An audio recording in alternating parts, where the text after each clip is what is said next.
Começar. Então, vou falar sobre o Steven Klein, que é um fotógrafo mais queridinho das celebridades, né? Mas da moda também. Então, a biografia dele. Steven Klein é um fotógrafo norte-americano de moda, nascido no ano de 1962 em Nova York. Estudou pintura por alguns anos na Royal Island School of Design, mas pouco tempo depois mudou-se para o curso de fotografia. Desde então, Steven Klein trabalhou para marcas como Calvin Klein, G&G, Alexander McQueen, Nike e entre outras.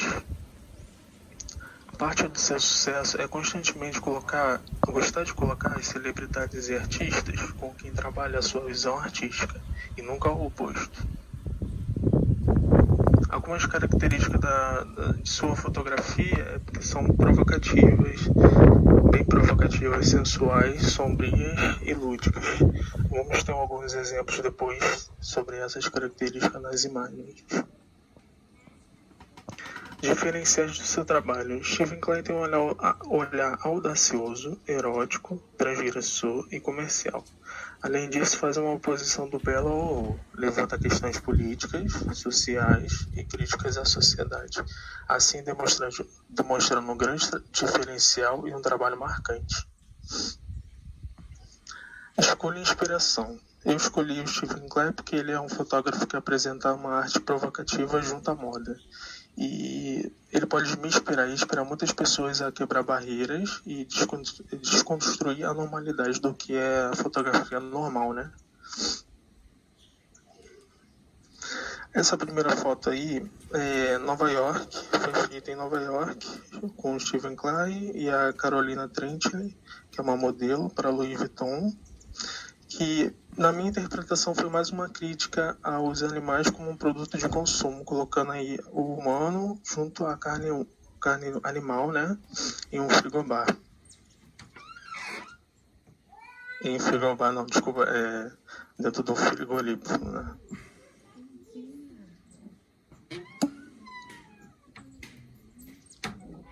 A segunda é um photoshoot do perfume da Lady Gaga, que ela também participou da direção artística, tendo um teor sombrio e sadomasoquista, que entra aí na característica do lúdico, né? Da brincadeira, algo mais sombrio também.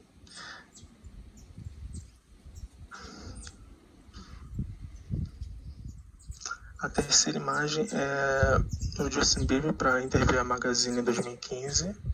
Ele foi fotografado aí pelo Steven Klein, usando couro, máscara, remetendo ao fetichismo e ao sexo, né? Que entra também na característica do erótico, do lúdico.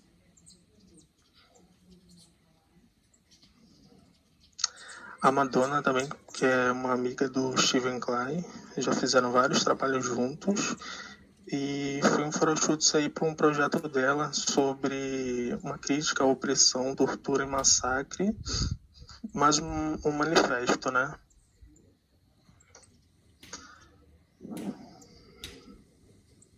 E por último é a Rihanna para Dior e W Magazine. E nessa foto a Rihanna foi vestida como um ser pós-apocalíptico, algo que sempre permanece na estética do fotógrafo, algo mais sombrio. Também tem um pouco do fetichismo também por usar umas roupas mais de couro, né? E tendo um cachorro ali coberto com aquele negócio de metal no rosto, o casaco de pele e tudo mais. E é isso.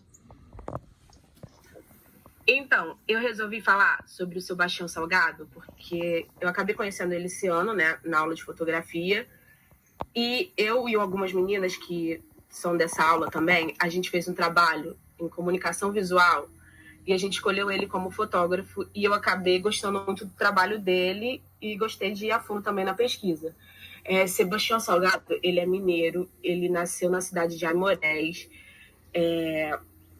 e o que é engraçado dele, incrível também, que ele se formou primeiro em economia e ele só foi ser fotógrafo com 30 anos. Como que ele teve contato com a fotografia? ele teve que sair do Brasil, porque era época de ditadura, e ele era um ativista de esquerda, então ele teve que... Eu esqueci como é que quando sai da ditadura é. Esqueci o nome, mas ele teve que ir para Paris, né? Lá ele trabalhou no Ministério do Café. Isso, fugi, Luísa, obrigada. Aí ele trabalhou no Ministério do Café e foi para a África, onde ele foi coordenar um projeto sobre o café na Angola. Aí ele levou a máquina fotográfica da esposa dele e ele foi o primeiro contato que ele teve com a fotografia, né? E ele já gostava de coisas políticas e ele era bem ativista nessa época. Então ele descobriu que a melhor forma dele falar sobre os acontecimentos planetários, dos aspectos econômicos, era através da fotografia. Então, desde o início, ele tirava a fotografia em preto e branco, ele documentava os acontecimentos que eram conturbados, e a ausência de cor, muita gente acha, porque sem cor a foto não tem emoção, mas essa ausência de cor, ele dá drama para a situação retratada, e durante 4 décadas ele passou fotografando as maiores atrocidades do ser humano, né? E ele visitou 130 países. E com a fotografia dele, ele procura refletir sobre a situação econômica do local retratado. E por ser em preto e branco, retrata um choque pra gente também. E ele não usa Photoshop, não usa nada. Então é uma imagem que, vamos dizer, é nua e crua, e ele mostra a dor, a pobreza, a fome. E ele falou numa entrevista que ele espera que as pessoas que vão para as suas exposições não saiam com o mesmo pensamento, sabe? Ele quer que as pessoas se sintam tocadas com a sua fotografia. Aí, peraí, deixa eu... Como é que muda aqui? Aí ele tem alguns trabalhos, mas o que eu fiz, o trabalho que eu mais gostei foi o do livro Êxodos, que ele retrata a ida dos camponeses para outros países, saindo da sua pátria, as pessoas que na maioria das vezes ele fala também que é contra a vontade do próprio imigrante. Aí eu só peguei 2 fotos, que é essa dos camponeses indo todos um atrás do outro, que dá uma ideia de continuidade. A imagem é em plano geral. Eu acho que nesse livro a maioria é em plano geral. E a próxima é uma imagem em plano... Se eu não me engano, é plano geral. Plano geral não. Primeiro plano. Que ele foca mais na feição da pessoa. Então, ele quer mostrar a dor, o sofrimento, quer mostrar o que essas pessoas estavam passando. E é isso. Tá bom, obrigada. Pode passar o slide, por favor? Bom, gente, bom dia. Eu escolhi falar sobre o Bob Wolferson, porque ele é um fotógrafo que as imagens dele têm um ar de muita singularidade. Vocês vão ver isso com o passar dos slides. Sem ser essa foto aqui, né, que aqui tá retratando ele, todas as outras eu busquei ser dele e falando em cima. Então, falando um pouquinho da bibliografia dele, ele nasceu em São Paulo, né, no ano de 1954, e ele começou, na verdade, com 16 anos de idade como assistente de fotografia na editora Abril, onde ele ficou por 4 anos, mas lembrando que o seu primeiro trabalho foi quando, na infância, ele ganhou uma câmera de seu pai, e ele era, no início, como tá aqui, office boy, né, do assistente Chico Albuquerque, que é um dos pioneiros da fotografia publicitária, e aos poucos ele foi crescendo. Hoje em dia ele também atua na publicidade, além dos seus projetos artísticos, e ele tem em seu currículo alguns trabalhos para Veja, para Vogue, Playboy, entre outros. Pode passar, por favor. Aqui é a Fernanda Montenegro. Além dessa foto, ele também ilustrou o livro dela, a capa e a contracapa, foram de autorias dele. E uma das características do seu trabalho é que é muito Pode passar, por favor, professor. Ela é prolífica e multifacetada. Prolífica, para quem não souber o significado, né, quer dizer produtiva. E multifacetada é características variadas. Seus trabalhos são únicos, eles são inconfundíveis. Ele sempre tenta pegar algumas marcas de cada modelo e ele utiliza com grande força o preto e o branco em suas obras.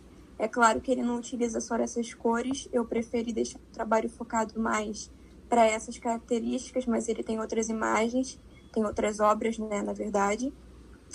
Também é importante falar que em 1974 foi quando ele saiu da editora, né, acrescentando na bibliografia e virou freelancer para as revistas técnicas da editora. Mas em 1978 foi quando ele conseguiu montar o seu próprio estúdio. Pode passar, por favor. Agora, diferenciais do seu trabalho. Essa foto eu peguei porque no primeiro momento ela me veio à mente aquela foto do Einstein, que ele estava descabelado pela forma de retratar, né, o cotidiano, uma ação que até então não tem muito hábito de ser colocada, às vezes, até como arte, né? Pode passar, por favor. Ele tem um destaque para o voyeurismo, cumplicidade, dramaticidade em seu estilo. Ele fornece uma grande ênfase para os seus modelos e os objetos que ele retrata. E ele diz sempre estar em trânsito na fotografia. Uma das coisas que eu pesquisei foi que ele falou que eu não seria este ou aquele fotógrafo, se não fosse todos que sou. Isso é uma frase dita por ele. Ele trabalhou numa exposição de corpos livres por convite do Instagram. Se eu não me engano, essa imagem é dessa exposição.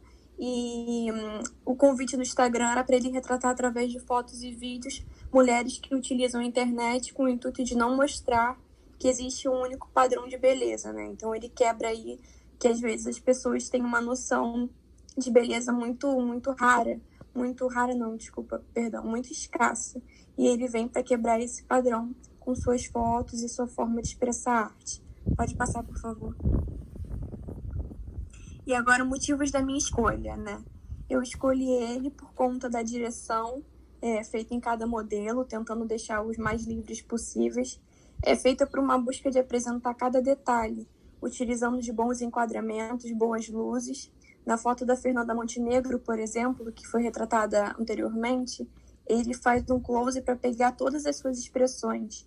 Na minha opinião, ela fala com os olhos. E ele conseguiu retirar isso bem da modelo, na forma que ele foi encaixando e enquadrando a foto dela. Pode voltar para lá, por favor? Pode passar. E antes de falar sobre a bibliografia, eu queria falar porque eu acho que ele me influenciaria, né? Eu acho que ele pode influenciar todos pela singularidade que ele traz em suas fotos e a forma que ele capta algo diferente, como eu disse. A própria foto da Xuxa, com ela comendo a banana, quebrando até então um padrão de fotografia que, entre aspas, né, entre muitas aspas, costuma ser fotografado, ele traz uma relevância e, ao mesmo tempo que ele é singular, ele é novo em cada projeto. E foi por isso que eu escolhi ele, pela forma que ele expressa a arte dele e como ele conduz os modelos. É isso, espero que tenham gostado. Larissa. Vou falar sobre a Caroline Lins, que é uma fotógrafa que eu conheci por meio da rede social, do Instagram, do Twitter, porque ela postava suas fotos, a sua produção, e ela produz muito em casa, tipo, é só ela fazendo, e ela, tipo, eu acho o trabalho dela muito incrível e criativo, e as fotos dela são muito maravilhosas. Pode passar, professor.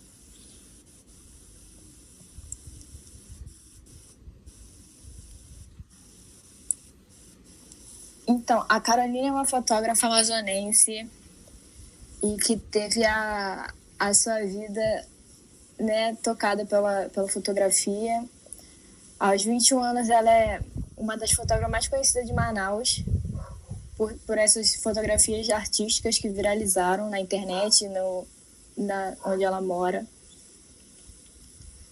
E o que ela passa nas fotos, no trabalho dela é, tipo, congelar momentos, mostrar emoções, passar sensibilidade e como a fotografia tem o poder de mudar a vida das pessoas, né?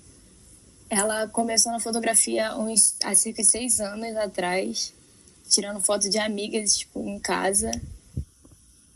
Os seus pais acham ela muito talentosa, só que ela não tinha, tipo, câmera profissional. Aí eles a presentearam com uma Canon T5, e ela já gostava de tirar as fotos, e ela praticou mais ainda esse trabalho dela com essa nova câmera dela que ela adquiriu. E aí, alguns anos depois, ela entrou para a faculdade de enfermagem, e ela percebeu que não era isso que ela queria. Aí ela tentou se dedicar à fotografia, né, seriamente. Aí migrou para o jornalismo, porque tinha mais a ver do que ela gostava e que ela já estava, né, praticando. E atualmente curso do 6º período na Universidade Federal do Amazonas. Hoje ela acumula 100 mil seguidores no Instagram e no Twitter, e que por essas fotos que viralizaram, que era simples em casa, que ela faz um trabalho incrível no resultado depois. E ela dá no Instagram dela, no Twitter, mais especificamente, que ela dá muitas dicas básicas de fotografia e que são muito boas e, tipo, de graça. Aí ela dá sugestão de pose, equipamentos para comprar, funções da câmera, e entre outras coisas bem legal. Dicas bem legais. E as características do trabalho dela é que ela faz as fotos muito boas, tipo a da capa, em lugares comuns, tipo, em frente à traseira de um carro, um estacionamento, no meio da rua. Ela usa, tipo, uma mangueira para dar efeito de chuva, e, tipo, fica incrível as fotos dela. E é, tipo, tudo com algo simples, e é isso que eu gosto muito do trabalho dela, e fica incrível a qualidade, tipo, não perde. E ela dá muitas dicas, tipo, de fotografar para reflexo, que ela dá dica do box do banheiro. Aí ela dá dica de como você fotografar para usar, para pegar, tipo, as gotas que ficam no box. E cadê aqui? Tipo, igual essa foto, ela fez essa foto no arbusto da rua, da parede da rua. E olha como é que ficou um trabalho incrível. O diferencial do trabalho dela é que a sua forma original e agradável de transformar, tipo, um lugar simples, cara, no meio da rua, e, tipo, uma foto fantástica, que eu gosto muito dela, tipo, a edição dela é boa. E ela faz você pode fotografar de qualquer lugar. Ela fotografa piscina, casa, piscina inflável também. E o resultado sai bem legal. E eu escolhi ela pela criatividade que ela tem na imaginação para reproduzir as fotos. E como ela se comporta nas fotos dela, para passar as fotos dela. E eu acho isso bem interessante nela. É igual essa foto. Essa foto foi em casa, né? Ai, eu esqueci o nome daquele... Tipo um TNT, né? No chão. Que ela fez, aí colocou a modelo no meio e fez esse trabalho todo aí. Parece céu, e acho que ficou bem legal. E interessante nessa foto o enquadramento que ela fez e a atitude da modelo, que acho que ficou bem legal quando ela tirou a foto, a forma de expressar, acho que ficou bem legal.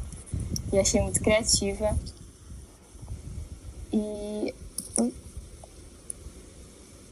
essa foto fala sobre, né, direção e luz, características dela. E a de baixo é de posicionamento, composição, com o céu, com a modelo fazendo o balé dela ali. Eu achei bem legal. Eu só sei que, tipo, as características da foto foram essas. E é isso. Beleza. Gente, primeiramente quero me desculpar pelos slides, porque é a primeira vez que eu uso PowerPoint. Então, eu espero que tenha ficado bom na medida do possível. Eu escolhi Sebastião Salgado, né, para representar aqui o nosso Brasil. Ele é um fotógrafo incrível. E eu coloquei já aqui na capa uma frase dele, que é um dos motivos de eu ter escolhido ele, né, que é essa interação com a natureza. O gostar dele de fotografar a natureza e conseguir fazer isso muito bem, captando momentos que são únicos. Por exemplo, nessa imagem aí, tem a chuva torrencial, ele conseguiu fotografar esse momento, né? E mais uma vez, com a utilização dele do cinza e do preto e branco, tornou essa foto bem clara, bem visível de tudo ali. As nuvens perto da montanha, a chuva chegando, o que eu achei muito legal. Então, vou passar aqui para explicar para vocês sobre essa frase. Aqui, ó, deixa eu só falar aqui. Cadê? A frase é: temos que reconstruir o que nós destruímos. O que acontece é que ele é uma pessoa muito voltada a ações sociais e a ações da natureza. Ele diz essa frase no programa do Roda Viva, onde ele explica que ele tem um projeto de reflorestamento no Vale do Rio Doce, se chama Instituto Terra, e é muito bacana que ali eles tentam reflorestar todo o local. Ele é muito vinculado, né, como eu falei, com essa questão da natureza. E eu acho isso bem bacana, que é um também de motivos que me faz interessar por ele, já que eu adoro tudo isso que está vinculado à natureza, e eu acho que esse é um momento perfeito para a gente também apreciar isso, já que a gente está vendo como a natureza está reagindo bem quando a gente não está em tanto contato com ela, né, prejudicando tanto. Então, esse é um dos motivos que eu escolhi ele, né. Também gosto muito do uso dele do preto e branco, porque eu notei isso, vou falar um pouco mais tarde, notei como é difícil a gente usar preto e branco e da melhor maneira, para expressar da melhor maneira. Deixa eu passar aqui. Eu vou também aproveitar para explicar porque eu escolhi essa foto, que eu achei muito bonita. Eu imagino que tenha sido bem difícil angular dessa forma para que pareça que os elefantes estão em fila, o que realmente estão, mas para você pegar, né, do começo ao fim, essa angulação.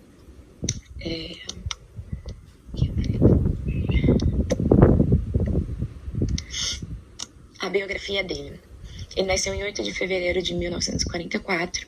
Ele é do interior do estado de Minas Gerais, da vila de Conceição do Capim. Para mim apareceu assim. Eu sei que outra colega aqui nossa, acho que falou outro lugar, não me recordo bem. Depois a gente pode trocar essa informação melhor. Ele se formou em economia, na verdade, né? E aí se pós-graduou em São Paulo. Conheceu a mulher dele, que é a Lélia, que é uma pianista super talentosa também. Eles se apaixonaram, se casaram e foram morar na França. Como a colega também ressaltou, que ele foi fugir da época da ditadura aqui, né? Essa imagem, em específico, eu gosto bastante dela, porque ela está num plano geral, então você tem uma noção melhor da floresta ali, do local. E pelo jogo ali de cinza, de preto e branco, ele me parece, né, a criatividade da foto, que você retrata o céu no rio, porque ali tem um rio, mas o jogo de preto e branco faz parecer que as nuvens estão no rio. É essa a impressão que eu tenho quando vejo. Eu achei isso muito bonito, muito criativo, esse uso do positivo e negativo na foto, que eu achei que ficou perfeito. Precisava estar com uma aguinha aqui do meu lado, que eu tô com a boca seca já. Aqui eu não botei nenhuma foto no fundo, tá, gente? Porque era a continuação da biografia dele. Que ele começou a trabalhar na Organização Internacional do Café e dali em diante ele começou a fazer muitas viagens a trabalho na África. E com a câmera emprestada da mulher dele, ele fez as primeiras sessões de foto e se inspirou para se tornar um fotógrafo independente, né? E aí ele investiu no fotojornalismo. Depois ele entra para a Magnum e se encarrega de tirar lá dentro, né? Eles mandam ele para ir tirar umas fotos do governo do atual presidente dos Estados Unidos na época, que era o Ronald. E ele consegue captar, o Sebastião Salgado, o momento que houve um atentado contra o presidente, que ele foi baleado. E essa foto ficou conhecida mundialmente. Todos os jornais compraram essa foto dele, ele ganhou um bom dinheiro nessa foto. Acho até que o Ale já comentou com a gente desse momento, do Sebastião Salgado. E com esse dinheiro, ele financiou mais viagens à África e o primeiro projeto pessoal dele, chamado Uma Viagem à África. Que essas minhas primeiras fotos fazem algumas partes. Essa do elefante, por exemplo, fazem parte dessa Uma Viagem à África. Eu também quero lembrar que em 2015 ele concorreu ao Oscar, que eu acho que isso é bem bacana a gente ressaltar, já que ele é um brasileiro, né? E a gente acha que tem que enaltecer o nosso país. Ele também fez vários trabalhos incríveis na Amazônia. Vou apresentar alguns deles aqui. O nome do documentário que foi ao Oscar, concorrido ao Oscar, né, mas não chegou a ganhar, foi O Sal da Terra. Isso até me remete a uma música que existe, que fala sobre a natureza também, que é bem bonita, mas enfim. Vamos adiante. As características do trabalho dele, eu botei que ele viveu bastante tempo da vida dele, ele ainda é vivo, tá, gente? Ele tem 76 anos, mas ele teve bastante tempo da vida dele na África e na Amazônia, registrando esses momentos delicados, registrando ali, às vezes, dores de trabalhadores que têm trabalhos braçais fortes e todo aquele sofrimento, ou a beleza da cultura indígena, ou momentos da natureza, né, inspiradores, como aquelas chuvas torrenciais. E uma das características dele é o uso do preto e branco em todas as fotos. Ele é excelente nisso. Eu acho que é uma característica bem complicada da gente conseguir ser bom. Eu vi agora que meu slide cortou um pouquinho ali. Mas, então, ele usa bastante o plano geral, é o principal dele, e o close-up, que a gente também conhece como primeiro plano. Mais para registrar a floresta, né, dar o plano mais amplo de tudo ali, e o close-up para pegar mais as feições das pessoas, a emoção da pessoa. Essa foto eu acho linda demais. É numa tribo indígena. Essa menininha, né, uma criança, eu gosto muito que ele captou o olhar ingênuo dela, o olhar tranquilo, mas que também parece estar um pouco ali assustada com a câmera, não tem ainda tanto contato, né, com a câmera e ainda fica um pouco retraída. O legal também é que pega também essas pinturas do corpo dela, os colares, as pulseiras que eles usam, né, então retrata bem uma questão cultural. Tem um olhar ali bem emotivo, eu gosto, eu acho bem bonita essa foto. Que mais? Os diferenciais do seu trabalho, como eu já falei, são os tons de cinza, o jeito que ele consegue tornar uma fotografia com um tom de pintura, né? O trabalho que ele faz ali, bem realístico, intenso, me chama muita atenção. Já falei do uso do preto e branco como predominância, sabe usar muito bem o negativo e o positivo para tornar a foto melhor possível. E traz com ele muita comoção nas fotos, né? Isso acho bem relevante. Ele consegue tornar o trabalho dessas pessoas, o dia a dia dessas pessoas, algo muito realístico e traz pra gente a comoção do que está acontecendo naquele local, traz ali os problemas sociais que a gente enfrenta. Ele é uma pessoa muito vinculada a ações sociais também, ele financia bastante coisa legal aí para ajudar pessoas sofrendo, florestas também para reflorestamento.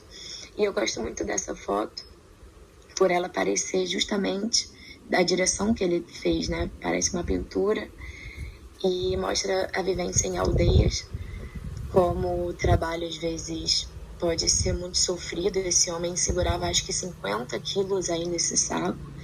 Ele mostra a feição do homem bem cansado, né? Já exausto.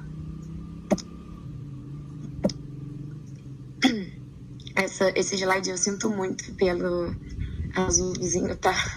É porque eu queria que vocês conseguissem ler também sem ficar muito embolado. Essa foto é bem interessante. Ela mostra o trabalho como se fosse o trabalho de formiguinhas, né? Se você olhar bem a direção, o ângulo, faz parecer que essas pessoas são verdadeiros, estão vivendo ali em formigueiros humanos, né? As perninhas uma atrás da outra, o trabalho muito dependente um do outro.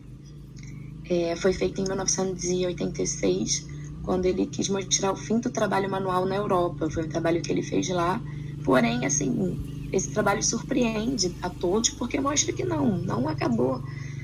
O trabalho manual, o trabalho quase que escravo, né? E eu gostei bem da criatividade que ele usou na foto para fazer essa ideia do formigueiro de gente.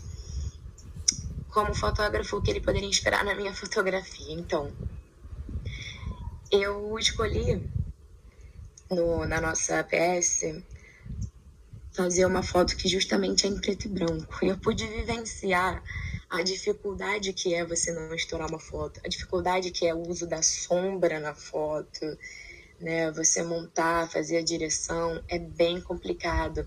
E eu gosto muito de fotos preto e branco, apesar de não saber tirar bem, eu não saber manusear bem.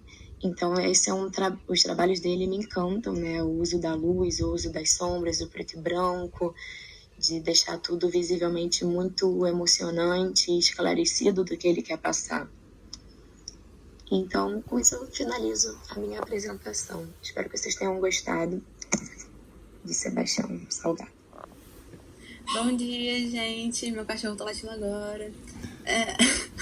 Eu vou falar sobre Jorge Bispo, sobre o trabalho dele. É isso.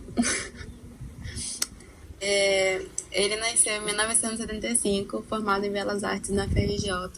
Os pais dele eram atores e ele meio que trabalhava dentro do teatro dos pais, que na verdade era do pai e da tia dele.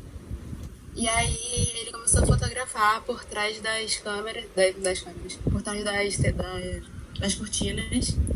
E aí foi como ele começou, que ele comprou a câmera e começou a fotografar ali os bastidores do teatro. E aí ele conheceu... Eu esqueci o nome do cara. Peraí. Aí ele conheceu o cara, que eu esqueci o nome dele, que falou: nossa, você podia fazer uma exposição, você podia tirar mais fotos e tal, porque esse trabalho é muito bom. E aí serviu como um incentivo para ele, e ele começou realmente a tirar muitas fotos, começou a ficar conhecido, e aí alavancou a carreira dele. Aí ele trabalhou em vários locais, como os veículos de comunicação, né, Jornal do Brasil e Editora Abril, e também trabalhou para Vogue Brasil, Homem Vogue, Playboy Brasil, Trip, TPM e vários outros. Aí ele também já fotografou para capas de CD de MPB. É isso aí. E aí depois em meio desses trabalhos, ele começou a fazer projetos pessoais. O primeiro que ele fez foi Vestido de Noiva, em 2004, que foi exposto em Buenos Aires. Ele convidou alguns homens conhecidos na mídia para protagonizarem essas fotos, né? Esse aqui é o Lázaro Ramos, vestido de noiva. Aí, e não tem muito... Eu não achei explicação sobre qual o propósito das fotos. Mas é isso aí. Aí tem o trabalho que ele fez também, mais coisas... uma sessão de fotos, né? No SDD, em 2007, mas também não tinha explicação na internet, que eu realmente fiquei pesquisando muito e não estava achando. Agora vem um projeto que mais me interessou, que foi o Apartamento 302, em que aconteceu em 2002, E foi por meio desse projeto que eu conheci ele. Que ele começou a explorar a nudez feminina, né? Então ele começou a chamar mulheres meio que desconhecidas pra casa dele e tirar foto. Ele deixava as mulheres bem à vontade. Então ele falava, você fica do jeito que você quiser, só se ela quisesse, obviamente. E ele falava pra elas fecharem os olhos pra se sentirem mais à vontade e só mandava elas abrirem o olho na hora de tirar foto mesmo, pra que, né, a foto ficasse bem natural e elas ficassem bem à vontade. E aí o nome do projeto é 302 porque era justamente no apartamento dele, de Jardim Botânico, que tinha a numeração 302. E o objetivo era mostrar a beleza da mulher real em comum e a mulher natural. E aí depois ele transformou esse projeto em um livro com as fotos que ele fez nesse projeto. Depois o Canal Brasil convidou ele a transformar esse projeto em um programa televisivo, o 302, que hoje, se eu não me engano, está na 3ª ou 4ª temporada. E em 2018 ele também fez um outro programa, só que dessa vez com homens, que foi o 502, que foi um programa só televisivo. E aí o intuito era mostrar, era mesmo no interior, né? Que era mostrar o homem na sua natureza, de uma maneira comum, sem mostrar, sem falar, sem tipo, botar Photoshop nem nada. E essas coisas. Aí ele já tirou fotos de várias personalidades famosas, como Chico Buarque, sei lá, muita gente. E ele também fez exposições tanto no Rio, Bruxelas, Paris e Buenos Aires, como eu falei.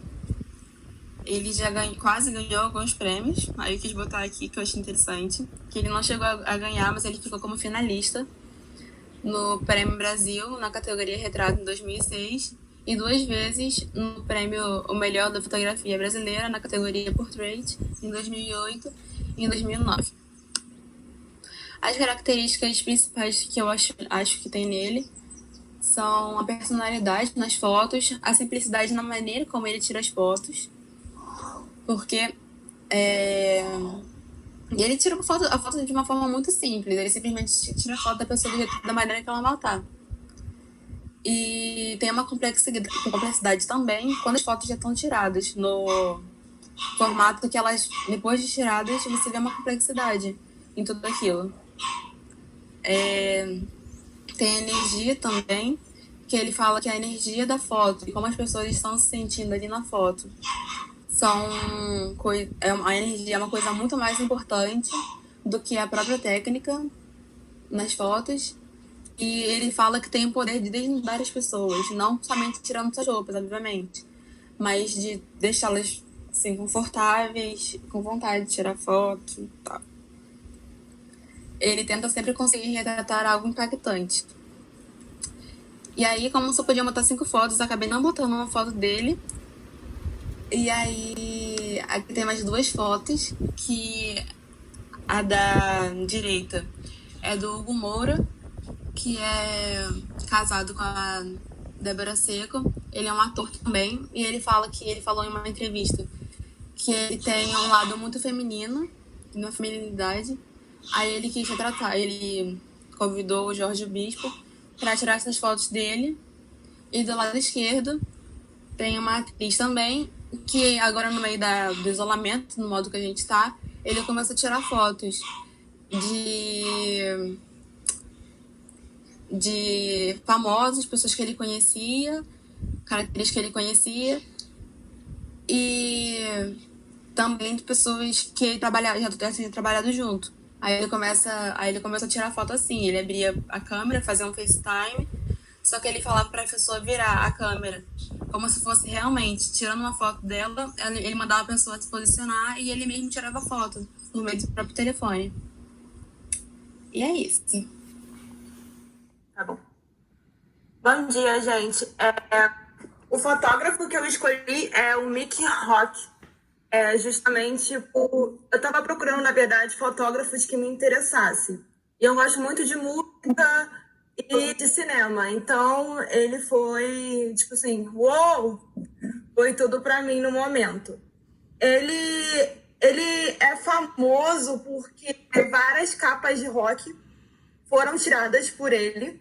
E isso é muito bacana, porque nem eu sabia, tinha capa de rock que eu não sabia que era ele que estava por trás disso. Então, achei bastante interessante. Eu vou falar um pouquinho sobre ele. Ele nasceu em 1948. Eu não achei o dia exato que ele nasceu na internet. E tem muita pouca coisa em português sobre ele na internet. Me baseei também um pouquinho num documentário que tem na Netflix. Eu vou botar o nome depois para vocês.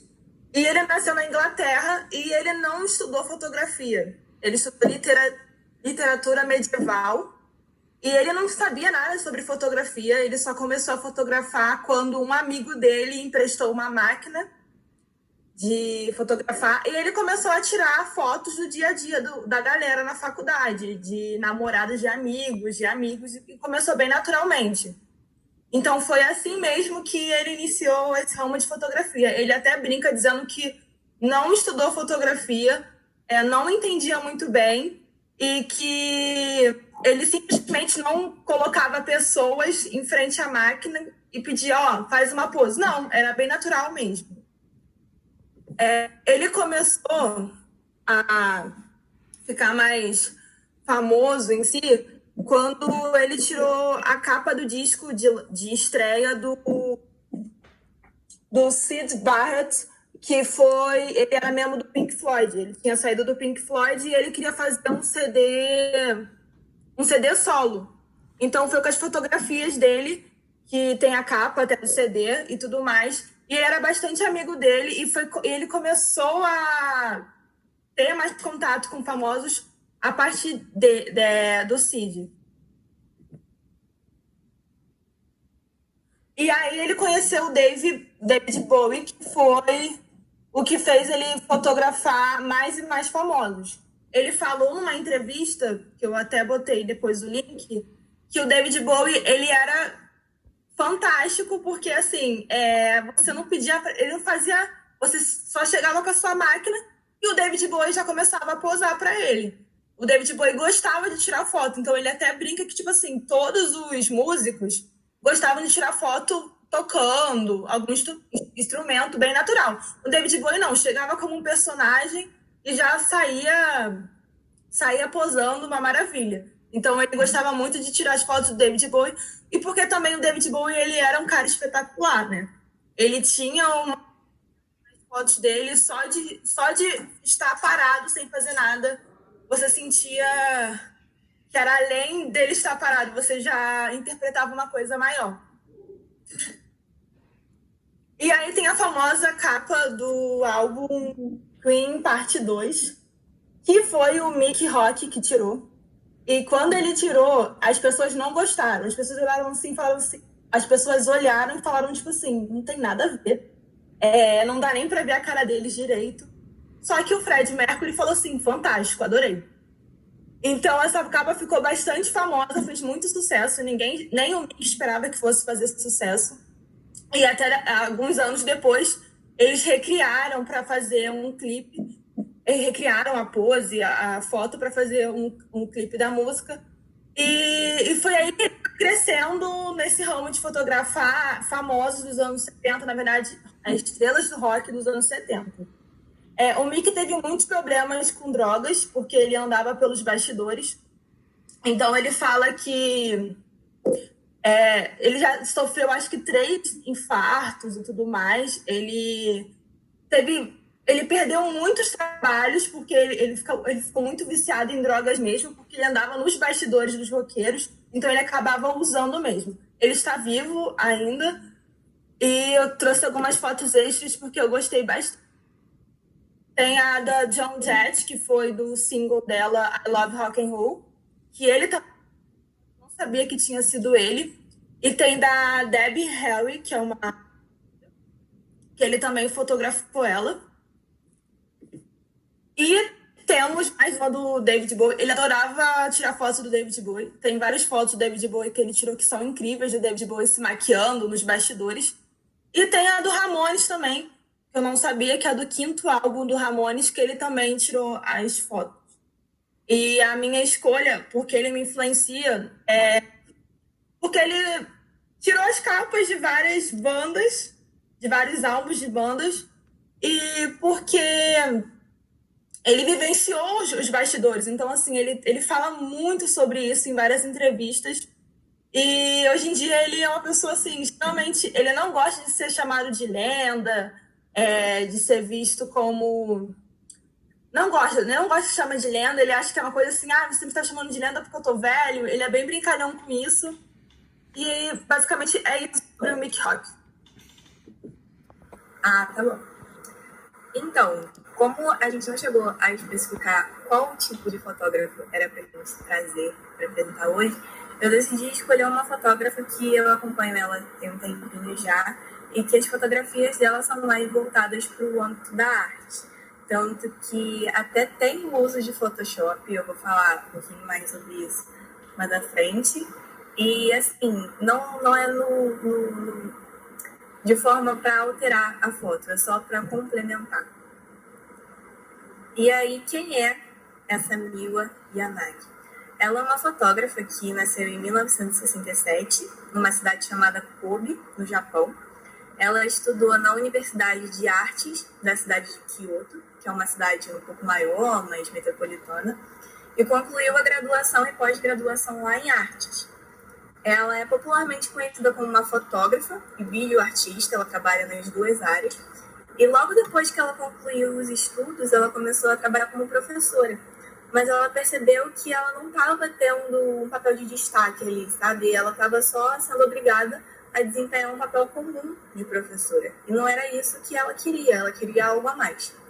Então, em 1996, ela teve a oportunidade de apresentar os ensaios, as fotos que ela tinha, para um público maior, porque ela foi nomeada para uma exposição em Kunsthalle, não sei se é assim que se fala, porque em alemão, em Frankfurt, na Alemanha. E aí ela exibiu seus trabalhos lá, junto com outros artistas, como a Cindy Sherman e o Jeff Wall. E ela viu que expor as obras dela no mercado internacional era muito bom, porque tinha um público muito maior. Então, isso deu uma vantagem para ela em cima dos outros artistas japoneses, e ela decidiu que ia ficar só no mercado internacional, que ela queria expor as fotos dela para o mundo. Então, ela começou no mundo, assim, mas hoje em dia ela vive e trabalha novamente na cidade em que ela se formou na faculdade, que é em Kyoto. Bom,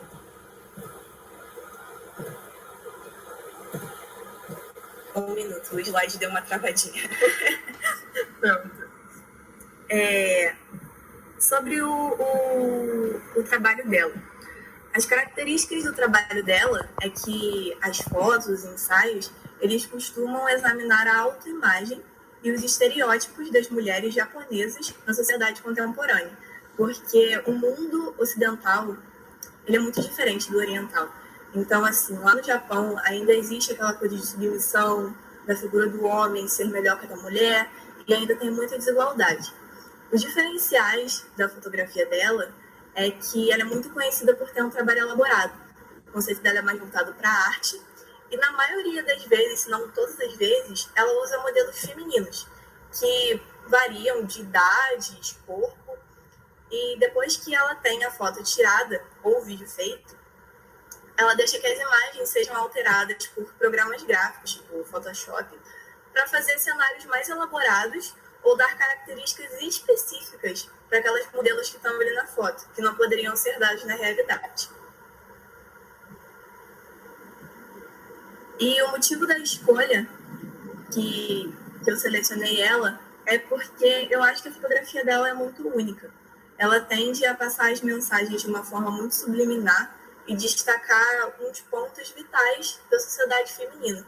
E eu também acho muito interessante essa coisa de ela usar o Photoshop, porque, assim, na fotografia isso é meio um tabu ainda, né? Você alterar uma fotografia, por mais que seja em um conceito mais artístico, ainda é muito, assim, assustador, porque parece que você está fugindo daquilo que você mesmo fez. Mas ela não usa os programas para, tipo, alterar tudo. É mais para dar um toque especial. A inspiração que eu consigo tirar do trabalho dela é que é sempre muito importante a gente demonstrar a realidade da mulher na sociedade, né? Porque, por mais que no Brasil a gente tenha um pouco mais de liberdade, como eu já falei anteriormente, no Japão ainda é comum que a mulher se submeta ao homem e que ela seja julgada, por exemplo, por decidir trabalhar ao invés de se casar e ter uma família. Ela costuma ser diminuída e os casos de assédio no Japão, eles são muito grandes. Então, assim, eu acho que ela tende a destacar isso na fotografia dela. E lá ainda é muito lento esse processo, né? Por mais que a gente veja que hoje a mulher está ganhando um papel maior, eu acho que ela traz isso para as pessoas que não estão meio alheias ao assunto e tenta demonstrar isso. Agora, sobre os ensaios. Eu peguei os 3 ensaios mais famosos dela e escolhi fotos dentro deles. Eu vou explicar um pouquinho sobre o ensaio, porque, como vocês devem estar vendo aqui, as fotografias elas são meio diferentonas, assim, né? Tem uma coisa diferente. E aí, esse primeiro ensaio, ele se chama Elevator Girl, que é Garotas do Elevador. E o objetivo desse ensaio era demonstrar a vida cotidiana, a identidade própria, a arquitetura e emprego no mundo das mulheres que operam os elevadores das lojas de departamentos japoneses. E aí, vocês podem observar que as fotografias, elas mostram mulheres vestidas da mesma forma e elas não mostram quase expressão nenhuma. Elas são colocadas de formas que demonstram quanto elas são limitadas, né, as restrições que são impostas culturalmente, e que elas estão olhando, por exemplo, nessa segunda foto aqui de baixo, que elas estão usando roupinha azul, para bens de consumo, o que retrata um pouco a sociedade capitalista que a gente vive. O que eu mais achei interessante nessas 2 fotos desse ensaio em específico é que na primeira a gente pode ver que as mulheres estão presas em uma caixa de vidro, e isso eu acho que representa um pouco sobre o quão limitadas elas ficam socialmente. E a composição também é interessante. Eu acredito que essa foto que elas estão dentro da caixa de vidro tenha sido usado Photoshop por causa da largura do cenário, né, da luz no final. E que essa escada rolante no meio da fotografia, ela simboliza que a vida está presa num ciclo, sabe? Que a luz no final do túnel nunca parece chegar. E que elas vivem uma rotina repetitiva e nunca podem reclamar, porque elas estão presas ali. A segunda foto, a azul, eu acredito que todos os sapatos são iguais, não sei se vocês perceberam, que é limitado também e que elas precisam tomar cuidado com o que elas escolhem para vestir, porque todas as roupas são iguais, então elas precisam se manter naquele padrão para serem bem aceitas. E o ângulo também, a iluminação, eu acho que deu um toque especial, principalmente as cores frias, né, que dão um tom mais triste, assim, mais reflexivo. E aí tem esse segundo ensaio que eu achei fantástico, essa foto principalmente, que a fotógrafa foi atrás de meninas e mulheres de 14 a 20 anos para saber como que elas achariam que a vida delas seria daqui a 50 anos. E aí a fotógrafa pensava que quanto mais jovem as meninas, mais restritas, e que isso acaba restringindo o que elas acham que vai ser o futuro delas. E que quando essa restrição de idade ela é liberada, assim, ela não existe mais, que elas ficam mais livres para pensar nos desejos e vontades delas no futuro. E aí todo o ensaio ele é feito com base nisso. As meninas contaram histórias de como elas acham que seria o futuro delas daqui a 50 anos. A fotógrafa tentou retratar isso de uma forma bem diferente. Todas as fotos são ótimas, mas essa daqui em especial eu achei ela muito legal, porque ela conta a história de uma menininha chamada Yuka, que ela acredita que daqui a 50 anos ela vai morar em um lugar nos Estados Unidos, sem se importar com o mundo, e que um playboy como amante. Eu achei isso muito, muito legal, muito diferente. E eu acho que o posicionamento da câmera nessa foto, ele foi essencial, porque assim, ele capta a expressão das pessoas, mas ao mesmo tempo ele demonstra o cenário. Então, eu acho que ela conseguiu retratar isso muito bem, apesar de ser um pouco difícil, e a criatividade também, porque ela podia ter pegado vários pontos e ela decidiu pegar esse, sabe? Ele se divertindo, fazendo uma coisa diferente. E o último ensaio que eu escolhi, as fotos que eu escolhi, esse é um pouco macabro. Eu decidi pegar umas fotos que fossem menos, assim, não sei, perturbadoras, eu não sei se é a palavra certa. Mas a primeira a gente tem a Branca de Neve e a segunda a gente tem a Rapunzel. E aí o objetivo desse ensaio era mostrar como são as verdadeiras histórias dos contos de fadas. Porque, assim, quando a gente conta uma história de contos de fadas para uma criança, a gente tem que deixar ela bonita, sabe? Deixar um final feliz, uma coisa que ela pode sonhar, assim, que ela pode achar aquilo legal. Não era o objetivo desse ensaio, era justamente mostrar o oposto, mostrar qual era a verdade. E aí tinha um ponto de terror e ela quis mostrar tanto personagens jovens quanto personagens mais velhos. E em algumas das fotografias a gente tem esse relacionamento entre as duas idades, né? Tem uma menininha e uma pessoa mais velha, como essa daqui da Rapunzel, por exemplo. A gente pode ver a menina tentando cortar o cabelo da Rapunzel e uma outra caída ali atrás. Nesse ensaio específico não foi usado nenhum método de tratamento de foto. Todo o cenário aqui foi elaborado, o rosto das meninas elas estão usando máscaras de silicone para mostrar que...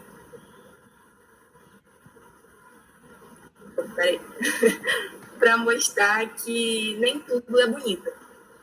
Eu achei esse ensaio, essas duas fotos, que são as mais famosas, digamos assim, fantástico, porque ela conseguiu usar o tom do preto e branco sem perder elementos. Então, a gente vê ali a vela fazendo a sombra da menina. Se tivesse sido um pouco mais escuro, alguma coisa assim, a gente podia perder a informação. Mas ela conseguiu deixar tudo muito bem. A direção da fotografia também, as posições que as modelos ficaram, o cenário, eu acho que também deu um toque especial. Ela colocou muitos elementos mais obscuros, assim, mostrando realmente esse lado mais feio dos contos de fada. Na foto da Rapunzel, a gente pode ver que a luz das janelas está um pouco mais estouradas. E eu acho que isso é meio um contraste, sabe? Para mostrar que o mundo lá fora é sempre bonito e que ali dentro nem sempre é. E os elementos de terror foram muito bem enfatizados. Eu acho que, assim, fantástico. E eu deixei aqui o site dela, caso alguém se interesse. Essas últimas duas fotos aqui também são daqueles ensaios My Grandmothers, que é Minhas Avós. E essa foi a minha apresentação. Muito obrigada. Vamos começar. Bom dia, gente. Antes de iniciar a falar sobre a Meredith, que foi quem eu escolhi, eu queria comentar um pouquinho sobre a proposta, né? Quando eu vi a proposta do trabalho, eu imaginei que seria muito difícil, porque eu não conhecia, né, nenhum fotógrafo ou fotógrafa profundamente. Então, eu fui pesquisar, e conforme eu fui pesquisando, eu comecei a achar mais difícil ainda por ter que escolher apenas um. E quando eu escolhi apenas uma, se tornou difícil escolher apenas 5 fotos para mostrar. Eu escolhi a Meredith Corrute. Ela nasceu no Texas, nos Estados Unidos, em 1983. Foi difícil encontrar coisas sobre ela na internet. Tudo que eu achei está no próprio site dela. E uma entrevista que ela deu para o The New York Times. Ela é fascinada por fotografia e justiça social desde a juventude dela. Começou a fotografar para o jornal local, lá no Texas, e fez fotos de jornalismo como graduação na Escola de Jornalismo da Universidade do Texas. Ela também tem formação no E.D. Adams Workshop, de 2007, e na WordPress Photo Masterclass, de 2015, na América Latina. Eu vou passar o slide aqui.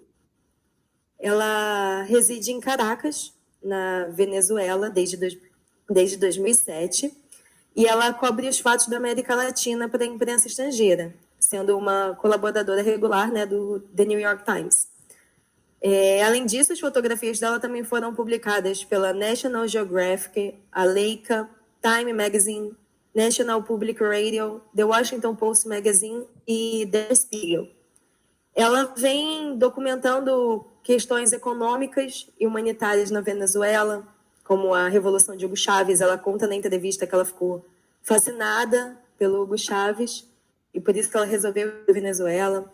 Ela também está documentando direitos trabalhistas e surtos de cólera no Haiti, violência de gangues e superlotação em cadeias de El Salvador, questão dos refugiados e imigração na América Central, a prostituição na Colômbia, tráfico de drogas na Bolívia, dentre muitas outras coisas. Uma investigação dela, né, e um ensaio fotográfico que durou 5 meses, no qual ela expôs centenas de crianças que morreram de desnutrição infantil grave em hospitais públicos, foi finalista do Prêmio Pulitzer de Fotografia em 2018, e também em 2018 ela ganhou o Prêmio Courage in Journalism Award pela International Women's Media Foundation. A Kohut possui um diferencial porque ela retrata as situações a partir de um ponto de vista que eu resolvi chamar um ponto de vista civil. Quando eu estava pesquisando as outras fotógrafas, eu fiquei muito entre a Meredith, a Catherine Leroy e a Dick Chappelle. Só que essas duas últimas, elas registravam a guerra, assim como a Meredith, só que do ponto de vista mais militar, porque elas estavam junto com os soldados. Então, as imagens eram muito mais voltadas nesse sentido. E a Meredith, não. As fotos dela é como se ela fosse parte do povo. As imagens dela são muito fortes, porque quando você as observa, dá a sensação de que a imagem está falando com você. Que você está ali. E elas trazem uma proximidade muito forte, né? Trazem essa sensação de proximidade. O motivo de eu ter escolhido a Meredith, que além do fato que eu mencionei anteriormente, é que ela se envolve também com as questões que ela trabalha. Ela até contou, né, nessa entrevista para o The New York, que ela não limita as emoções dela, ela se coloca no lugar das pessoas para sentir o que as pessoas sentem. E até por isso, as pessoas que ela documenta também se aproximavam mais dela. Ou seja, ela sabe o que é empatia, e isso fica muito fácil de observar nas fotografias dela, né? Inclusive, ela conta nessa entrevista que é um dever moral dela permanecer na Venezuela, porque ela sabe que se ela for embora, o povo vai ficar sem um resguardo para expor o que acontece lá. Aí agora eu vou apresentar algumas fotos para vocês de alguns temas, né, dos trabalhos dela, e vou contextualizar essas imagens. Essa primeira foto, ela está em plano geral e usa o preto e branco, né, para criar uma dramaticidade maior. E essa foto mostra mães chorando durante uma procissão fúnebre e um memorial de um grupo, né, para rapazes chamado Eliezer, Anthony, Luiz e Denis, que foram jovens que foram torturados e mortos extrajudicialmente pelo exército venezuelano. Essa foto aqui, ela também em plano geral, se vocês perceberem assim nas margens da foto, dá uma sensação de movimento, né? Devido o obturador estar mais lento e uma considerável abertura do diafragma. Esse homem da foto se chama Carlos Aquino e ele chora incontrolavelmente, cercado por suas sobrinhas e sobrinhos, sobre o corpo de seu filho de 17 meses, que nasceu saudável, mas morreu de insuficiência cardíaca causada por uma desnutrição grave, após a mãe dele ter tido complicações devido à zika e ficado impossibilitada de amamentar. Devido à crise que está rolando lá na Venezuela, não tinham produtos infantis disponíveis com os nutrientes necessários para que o bebê fosse nutrido. E os alimentos que a família tinha, tipo amido de milho, leite, não foram suficientes para nutrir o bebê. E nessa foto ela conta que o pai descansou a bochecha perto do corpo, acima do rosto do bebê, e abraçou o caixão, falando baixinho como se quisesse confortar o filho durante a transição entre a vida e a morte. Tinham outras fotos da Meredith que eu escolhi não selecionar porque elas eram muito explícitas são fotos muito fortes de ver e eu acho que ficaria um pouco pesado para apresentar aqui. Essa foto desse rapaz, novamente o uso do preto e branco, né, que gera essa sensação assim, dramática.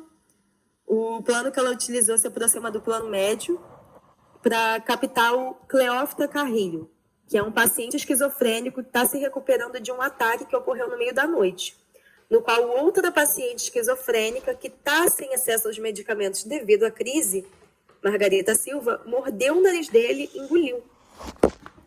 Esse rapaz ele precisaria, né, de uma cirurgia reconstrutiva, mas como não há fundos para isso, os funcionários do hospital da cidade apenas só puderam enfaixar o nariz dele. Pois é. Nessa foto aqui, também em plano geral, ela foi tirada no México. Mostra uma criança chamada Richard Bermúdez, que junto com a mãe dele caiu do trem e acabou sofrendo uma amputação na perna devido ao trem ter passado por cima dela. Ele e a mãe dele tiveram que fugir porque estavam enfrentando violência com risco de vida em Honduras. E essa foto faz parte da coleção que a Meredith intitulou como Crianças Migrantes da América Central. Essa foto aqui, ela também, em plano geral, mostra uma irmã e outros membros da família chorando durante o enterro de uma jovem que nasceu na República Dominicana, mas os pais são haitianos. Essa jovem, ela foi afetada pela sentença TC 0168, que foi proferida pelo Tribunal Constitucional da República Dominicana, que simplesmente revoga essencialmente a cidadania dominicana de dezenas de milhares de pessoas nascidas na República Dominicana, o que significa que essas pessoas não podem ter acesso a serviços do governo, necessário para trabalho legal e viagens. Inclusive, as crianças não podem frequentar a escola pública. Então, também torna-se mais difícil o acesso à saúde. Uma coisa interessante que faz eu me sentir influenciada pela Meredith é que na entrevista que ela deu ao The New York, ela demonstra uma coragem enorme. Não foi à toa que ela ganhou um prêmio por causa disso. Ela conta que ela já foi detida mais vezes do que ela pode contar, recebeu ameaça de morte, foi espancada por soldado, levou soco na cara, foi baleada com bala de borracha. Quando ela estava cobrindo um dos enormes protestos de rua lá na Venezuela, os soldados atiraram no capacete dela, e mesmo ele sendo à prova de balas, eles atiraram a queima-roupa e ela acabou tendo uma concussão. A televisão de lá chama ela de agente da CIA que está tentando desestabilizar a revolução. Os serviços de inteligência até acusaram ela falsamente de roubar bebê e colher os órgãos do bebê para vender no mercado negro, e ameaçam colocar ela na prisão a vida toda por causa disso. Então, para finalizar aqui, eu queria dizer que quem tiver interesse no trabalho da Meredith, eu sugiro segui-la no Instagram, que é @meredithcorrut. E para quem quiser entender um pouco mais sobre o que está acontecendo na Venezuela, eu recomendo assistir ao vídeo Como a Venezuela, uma Venezuela, do canal Meteoro. É isso, gente. Obrigada. Eu conheci o trabalho dele há alguns anos atrás, uns 7, 8 anos, sei lá, alguma coisa do tipo, quando ele fez uma exposição aqui no Brasil. Foi a primeira vez que eu tive contato e gostei muito, e aí decidi falar dele hoje. Bem, ele é um fotógrafo estadunidense, ele estudou Belas Artes na Carolina do Norte e depois ele se mudou para Nova York, onde ele continuou os estudos em artes visuais. E o primeiro trabalho dele foi na revista do Andy Warhol, que foi fundada por ele, a revista Interview. Ele não sei se eu falei, mas ele é de 1963, faz muita diferença. Mas, enfim, e trabalhar na revista do Andy Warhol foi o primeiro trabalho dele, e é mais ou menos ali no finalzinho da década de 1980, início de 1990, ele começou a fazer os trabalhos mais de forma independente. Então, ele trabalhou para outras revistas, que foram algumas que eu coloquei aqui, a Vogue, Rolling Stones, The Face, mas ele ele participou de várias outras obras, né? Ele participou de outros tipos de produção, como, por exemplo, clipe, fez clipe da Jennifer Lopez, do Blink-182. Ele tem bastante... O trabalho dele permeia bastante ali na cultura pop, então não fica só na fotografia. Tem também a parte de direção que vai para a televisão, o cinema também. Ele fez um filme que é o filme do... Qual é o nome do eu não estou lembrando agora o nome do cantor, daqui a pouco eu falo, que é o Rocketman. Tem um filme dele agora há pouco, que saiu. Enfim, o David fez um espetáculo, sobre esse cantor. Enfim, as características. O David, ele usa muito referências do surrealismo e do art pop. Inclusive, são um dos meus movimentos culturais preferidos, e acho que esse é um dos motivos de eu gostar muito do trabalho do David. Então, assim, ele tem essa característica de fazer crítica, de usar coisas sociais e coisas que estão ali no senso comum e brincar com isso, trazer isso de forma mais artística para as pessoas, né, para o trabalho dele. Ele usa muito essa saturação, que é bem forte, e a criatividade, originalidade, ao mesmo tempo com um tom de ironia.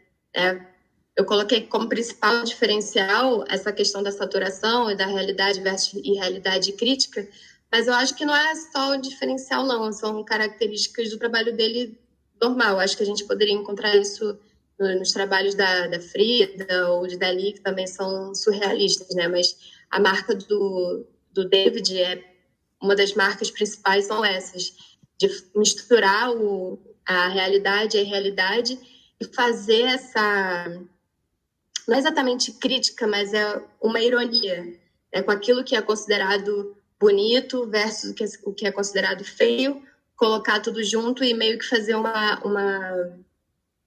torna meio cômico e, ao mesmo tempo, faz com que as pessoas fiquem pensando sobre aquilo ali, né? É uma coisa que te impacta, mas não para te deixar, mas não de forma pesarosa. Aqui são as referências, um pouco das referências, né? Aqui tem uma capa da Rolling Stone, é uma capa que é nova, eu não botei aqui de quando que foi, desculpa, mas é uma capa que tem pouco tempo. Essa cantora Lizzo, ela tá começando a fazer sucesso há pouco tempo, não há pouco tempo, né? Mas já, sei lá, do ano passado para cá, alguma coisa assim.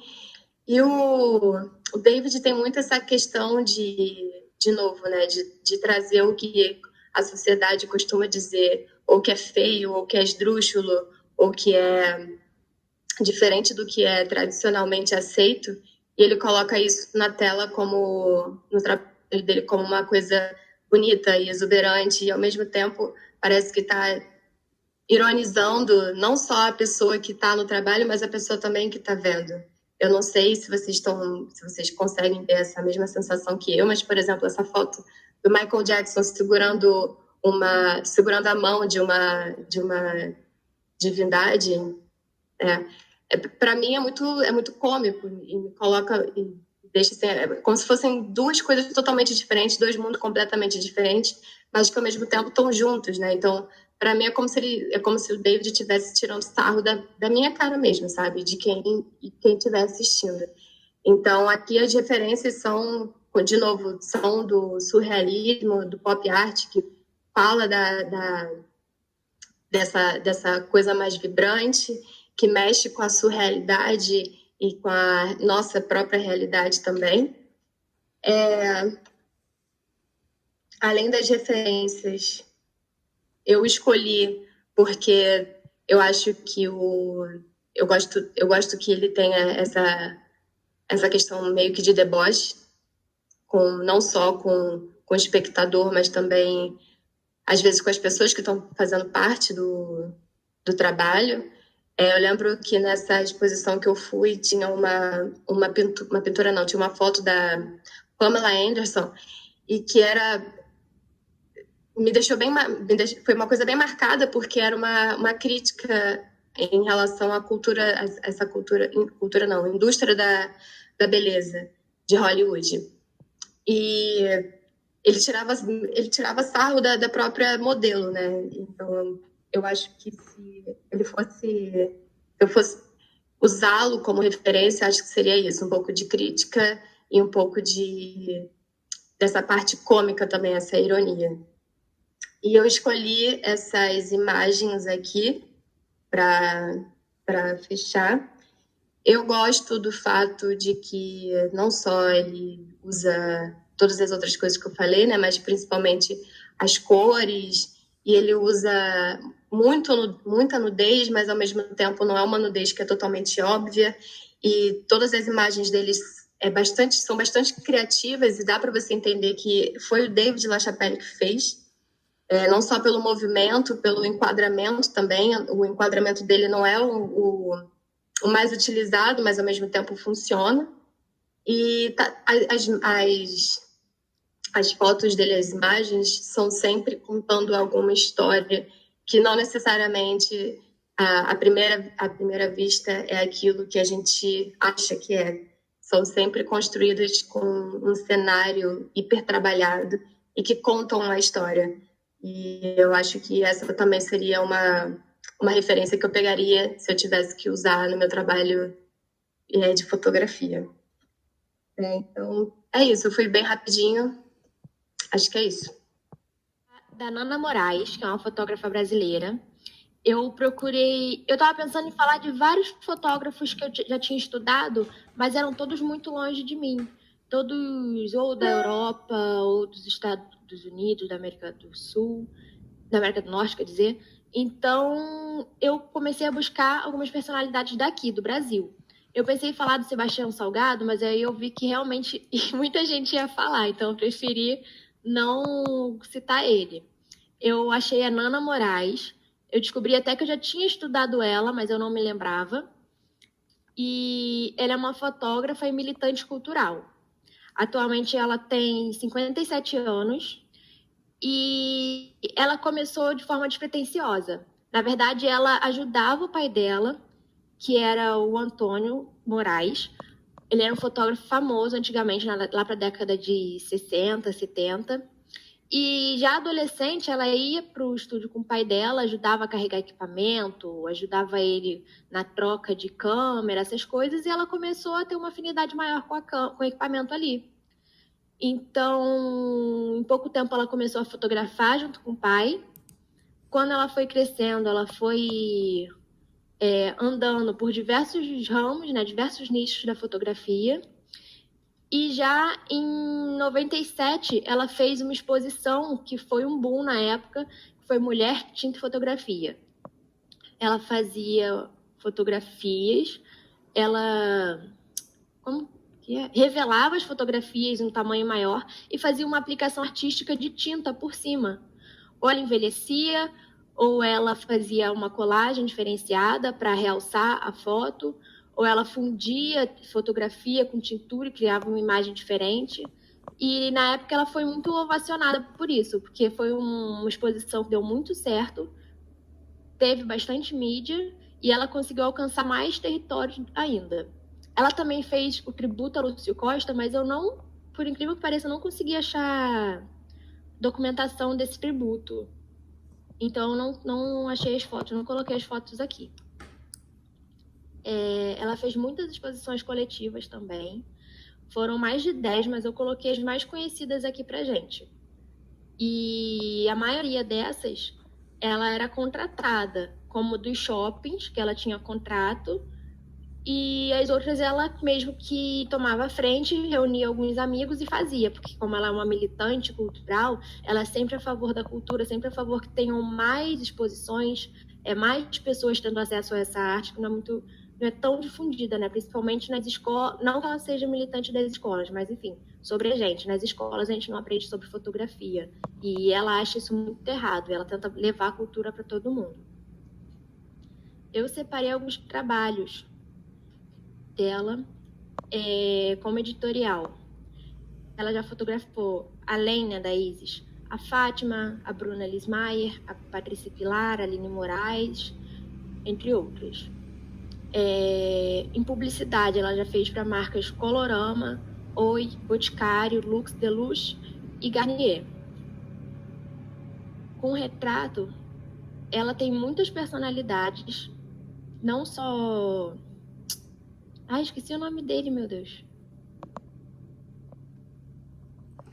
Deu branco, gente. Desculpa no nome dele. Rodrigo Santoro. Isso, Rodrigo Santoro. Não só o Rodrigo Santoro, como Juliana Paz, deixa eu ver aqui, Marieta Severo, Regina Duarte. Ela já fez vários ensaios, contratada por várias empresas para simbolizar algum evento, e tiveram diversas personalidades da mídia. Ela não só é fotógrafa, como ela tem muita amizade nesse meio. Ela, desde cedo, eu esqueci de falar da formação. Ela é jornalista, que eu gostei muito também, que ela não tem formação em fotografia. Ela foi formada pela PUC de São Paulo. E atualmente, nas redes sociais, ela está com uma pegada preto e branco, uma pegada mais poética. E ela está mostrando como está sendo a quarentena dela. E por que ela me inspira? É porque eu sempre fui muito cobrada. Eu gosto de tirar foto, eu não sou profissional, mas eu sempre fui muito cobrada de ter uma identidade. Nos cursos, as pessoas falam que a gente tem que ter uma identidade, a gente tem que ser reconhecida pela nossa foto, tem que ser uma foto certeira, tem que ser uma identidade única. Mas a Nana, ela fotografa de diversas formas, com diversas cores, ela usa vários elementos diferentes, ela tem cada hora uma estética diferente, e ela fez o nome dela assim. Não quer dizer que a gente precisa ter um único tipo de fotografia para a gente alcançar o sucesso ou para a gente ser reconhecida. A gente só tem que ser bom e gostar do que a gente faz. E é isso.